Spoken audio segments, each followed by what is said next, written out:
Le Capcom présente L'arbre. par Zigoto. Quelqu'un un jour a dit: Il est bien difficile de croire que tant de merveilles et tant d'ingéniosité dans le monde soient l'effet du hasard et de la chimie seulement. L'année est 1921. On est à Omaha, dans le Nebraska, juste à la frontière de l'Iowa. John y a vécu toute son enfance. Sa famille est modeste, comme elle l'a toujours été. Jusqu'à ses 16 ans, il ne verra pas plus que deux États, celui dans lequel il vit et celui qui se situe à quelques kilomètres de sa maison. Malgré cela, ses parents avaient acquis une belle demeure, une grande maison blanche avec un grand porche, sous lequel son père avait l'habitude de fumer le cigare en jouant aux cartes avec les voisins. Il y avait derrière un grand jardin, plat et très peu boisé si ce n'est par un énorme chêne. Il s'était planté là en plein milieu comme si, sur le chemin de la forêt, il avait trébuché et que ses compagnons fagacés l'avaient abandonné. Très vite, la vie extérieure de la famille s'était organisée autour de ce chêne. Repas de famille et jeux d'enfants avaient l'arbre comme point central. John avait fait installer par son père une balançoire sur une branche qui était quasiment perpendiculaire au tronc. Et dès qu'il eut appris à le faire, il s'y balançait pendant des heures. Un soir d'été, alors qu'il fait encore chaud et que le soleil disparaît à peine à l'horizon, le père de John invite les voisins à venir manger chez eux. La petite Julie est là. John et elle ont le même âge et ils ont l'habitude de jouer ensemble dans l'immense jardin.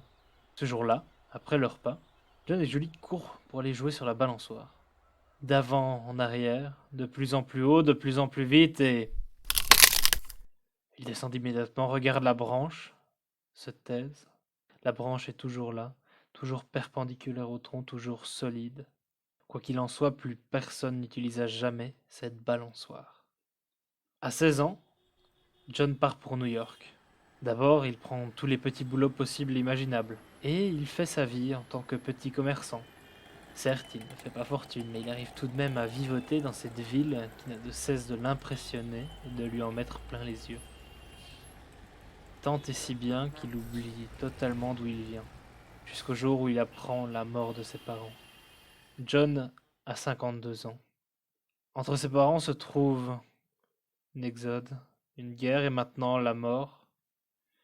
Pendant toutes ces années, il n'avait pas trouvé le temps de retourner dans son Nebraska natal pour revoir ses parents. Bien sûr, ils avaient échangé quelques lettres, mais cela s'arrêtait là. C'est donc le cœur lourd qu'il se retrouve face à la maison de son enfance. Il monte sur le porche et, au moment de toquer à la porte, est paralysé.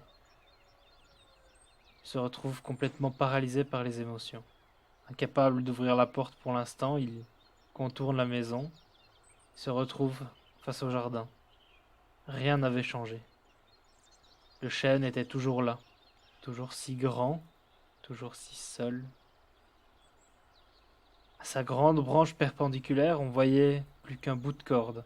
On pouvait plus qu'imaginer la balançoire qui pendait autrefois à son extrémité. John s'en approche.